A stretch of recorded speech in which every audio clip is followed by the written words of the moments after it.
غصہ اچھا ہے یا برا؟ غصہ برا نہیں ہے، کہیں وہ اچھا ہے اور کہیں وہ برا ہے، کیونکہ فی نفسی ہی اگر غصہ برا ہوتا تو اللہ تعالیٰ کی صفات میں سے ہونا عیب ہوتا۔ اللہ کو غصہ نہیں آتا تو اللہ غصہ ہوتا ہے۔ سورہ فاتحہ میں آپ پڑھتے کہ نہیں پڑھتے؟ غیر المغضوب علیہم ولا الضالین، مغضوب علیہم جن پر تیرا غضب ہوا، جن پر تو غصہ ہوا۔ تو معلوم ہے کہ اللہ تعالیٰ بھی بعض بندوں پر ان کے گناہوں کی شدت کی وجہ سے غصہ ہوتا ہے۔ تو اگر غصہ فی نفسی خود ایک بری ہی چیز ہوتی تو اللہ کی صفات میں سے کبھی نہیں ہوتی۔ ہاں غصہ کہیں اچھا ہے کہیں برا ہے، لہٰذا اللہ تعالیٰ قرآن کریم میں فرماتا ہے وَيُعَذِّبَ الْمُنَافِقِينَ وَالْمُنَافِقَاتِ وَالْمُشْرِكِينَ وَالْمُشْرِكَاتِ الظَّانِّينَ بِاللَّهِ ظَنَّ السَّوْءِ عَلَيْهِمْ دَائِرَةُ السَّوْءِ وَغَضِبَ اللَّهُ عَلَيْهِمْ وَلَعْنَهُمْ وَأَعَدَّ لَهُمْ جَهَنَّمَ وَسَاءَتْ مَصِيرًا۔ سورہ الفتح میں اللہ نے فرمایا کہ تاکہ اللہ تعالیٰ منافقین کو اور منافقات کو عذاب دے، والمشرکین والمشرکات مشرک مردوں اور عورتوں کو اللہ عذاب دے، یہ سارا اس لیے ہوا ہے۔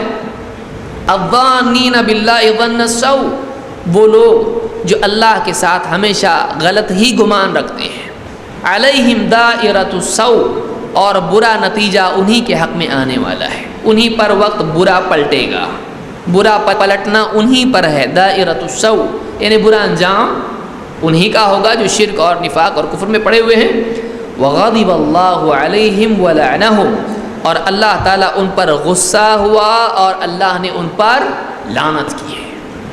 اور اللہ فرماتا ہے وَأَعَدَّ لَهُمْ جَهَنَّمَ وَسَاءَتْ مَصِيرًا، اللہ نے ان کے لیے جہنم تیار کر رکھی ہے اور بہت برا ٹھکانہ ہوا ہے۔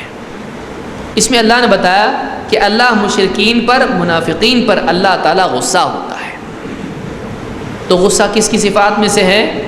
اللہ کی صفات میں سے، لہٰذا یہ نہیں کہا جا سکتا ہے کہ غصہ بری ہی چیز ہے۔ سمجھ میں آ رہی بات؟ بعض اوقات آدمی اپنے اس میں بولتا ہے، لیکن وہ بات کہاں جا سکتی ہے؟ اللہ کی صفات میں نقص اور عیب کے اعتبار سے ہو سکتی ہے۔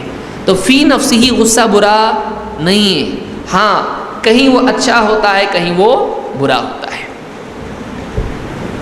مثال کے طور پر اللہ کے نبی صلی اللہ علیہ وسلم بھی غصہ ہوتے تھے، اور کہیں غصہ اچھا بھی ہوتا ہے۔ اللہ کی حدود جب پامال کی جاتی ہیں اور انسان کو غصہ آتا ہے تو واقعی یہ اس کی غیرت کی دلیل ہے، یہ اس کی غیرت کی دلیل ہے کہ اللہ تعالیٰ کے حق میں وہ ناراض ہو رہا ہے۔ کوئی اللہ کا مذاق اڑائے اور بولے کچھ نہیں ہوتا، یہ بے غیرت آدمی ہے۔ یہ رسول صلی اللہ علیہ وسلم پر کوئی تہمت لگائے اس کو کچھ بھی نہیں ہوتا، بے غیرت آدمی ہے۔ اللہ اور اس کے رسول کو برا کہا جائے، اس کو برا لگنا، غصہ آنا اس کے ایمان کی دلیل ہے، اس کی غیرت دینی غیرت کی علامت ہے۔ کوئی اللہ کا حکم توڑا جا رہا ہے اس کو برا لگے، یہ اس کی دینداری کی علامت ہے۔ اللہ کے نبی صلی اللہ علیہ وسلم کے بارے میں عائشہ فرماتی ہیں دخل علی النبی صلی اللہ علیہ وسلم وفی البیت قرام فیہ صور، اللہ کے نبی صلی اللہ علیہ وسلم میرے گھر آئے اور گھر میں ایک پردہ لٹکا ہوا تھا جس میں تصویریں تھیں، جانداروں کی تصویر تھی، یا ایک روایت میں کہ اس پر صلیب بنی ہوئی تھی۔ فتلون وجهه ثم تناول الستر فهتكه، نبی صلی اللہ علیہ وسلم جب دیکھا میرے گھر میں ایسا تصویر، آپ صلی اللہ علیہ وسلم کا چہرے کا رنگ بدل گیا، آپ نے پردہ لیا، پھاڑ دیا اس کو، فہتکہ، پھاڑ دیا اس کو غصے سے۔ وقالت قال النبی صلی اللہ، اور آپ نے فرمایا، کہتی ہیں آپ نے فرمایا ان من اشد الناس عذابا یوم القیامۃ الذین یصورون هذه الصور، قیامت کے دن سب سے زیادہ سخت عذاب ان لوگوں کو ہوگا جو یہ تصویریں بناتے ہیں۔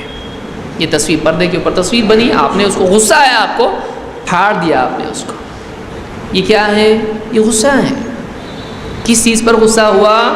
ایک حرام چیز پر غصہ ہوا جو اسلام میں جائز نہیں ہے، جو آخرت میں عذاب والی چیز ہے، اور نبی کے گھر میں یہ ہے، آپ کو دیکھ کے غصہ آیا اس پر اور آپ نے اس کو کیا کر دیا؟ پھاڑ دیا، منکر کا ازالہ کر دیا آپ نے. تو یہ بخاری مسلم کی روایت ہے. تو یہ غصہ غلط ہے؟ نہیں، یہ غصہ صحیح ہے کہ ایک آدمی اپنی سلطان میں تعلیم کے باوجود یا اپنی جہاں اس کی بات چلتی ہے وہاں کوئی غلط بات دیکھے اور پھر ڈانٹ دے اور اس کو غصہ آئے، یہ غلط نہیں ہے، یہ غلط نہیں ہے.